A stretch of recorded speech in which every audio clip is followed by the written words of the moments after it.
మళ్ళా రేపొద్దున ఖచ్చితంగా ఎన్నికలు ఎప్పుడు వచ్చినా కూడా రేపొద్దున చంద్రబాబు నాయుడు గారు అనే వ్యక్తి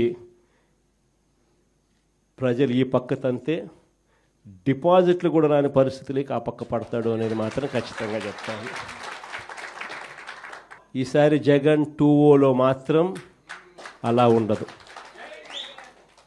సంక్షేమము, రాష్ట్ర అభివృద్ధి, రాష్ట్ర ప్రజలే కాదు, ఈసారి కార్యకర్తలు మాత్రం అందరికన్నా పై స్థానంలో ఖచ్చితంగా ఉంటారని మాత్రం చెప్తాను.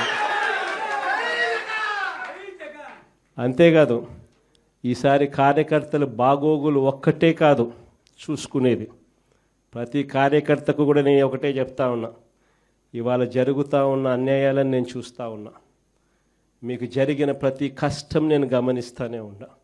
మీ అందరికీ కూడా నేను ఒకటే చెప్తా ఉన్నా, ఈరోజు ప్రతిపక్షంలో ఉండం, అవతల ఉంది అధికారం, అవతలోడు కష్టాలు పెడతాడు, అధికార దుర్వినియోగం చేస్తున్నాడు, పర్వాలా తీసుకున్నా.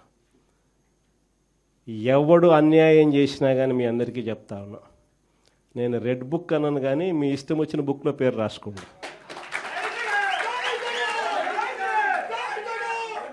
మీరు ఏ పుస్తకంలో పేరు రాసుకున్నా పర్వాలా.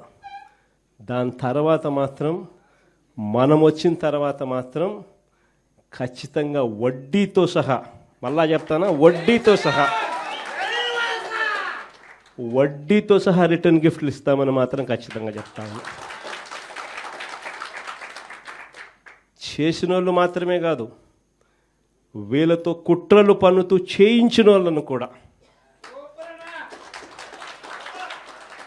చేసిన వాళ్ళు మాత్రమే కాదు, వీళ్ళతో కుట్రలు పన్నుతూ చేయించిన వాళ్ళను కూడా, సప్త సముద్రాల అవతలున్నా కూడా, రిటైర్డ్ అయిపోయి వెళ్ళిపోయినా కూడా అందరినీ తీసుకొని వచ్చి చట్టం ముందర నిలబెడతాం. అన్యాయం చేయడానికి కోసం వీళ్ళకు యూనిఫామ్ ఇవ్వాల, న్యాయంగా ధర్మంగా పాలన చేయడం కోసం యూనిఫామ్ ఇచ్చారు. మన హయాంలో ఎలా చేసాం మనం పాలన? మన హయాంలో జగనన్నకు చెబుదామని ఒక నెంబర్ ఇచ్చిన, స్పందన అని చెప్పి ప్రతి వారం కలెక్టర్ల దగ్గరికి పోయి చెప్పుకునే అవకాశం ఇచ్చినాం.